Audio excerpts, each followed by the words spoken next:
Osmond and HMRC was a really strange case.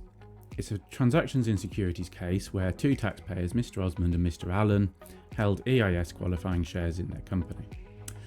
Because they were concerned that there might be some changes in legislation, they wanted to realise the capital gain as soon as possible to make sure that it qualified for the EIS capital gains exemption.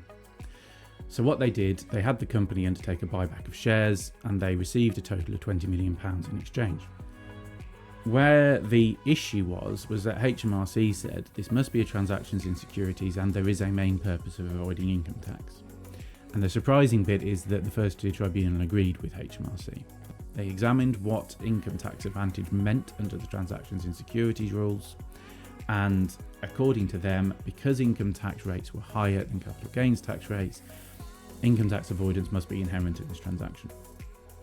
What they seem to have completely ignored is the fact that this has to be a subjective test. We have to consider what were the taxpayers' intentions at the time of doing the transaction.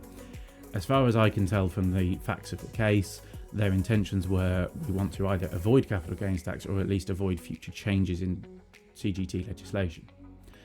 That is not income tax avoidance just because income tax rates are higher. They're trying to crystallise a capital gain, and so they undertook the transaction sooner. On that basis, you have to say that the main purpose of the taxpayers entering this transaction was capital gains tax. Income tax was not a main purpose, and therefore transactions in securities shouldn't apply. Currently, the First Tier Tribunal case means that the taxpayers have to fork out £6 million. Hopefully this will be appealed, especially on those numbers, and hopefully the upper tribunal will reach the correct decision.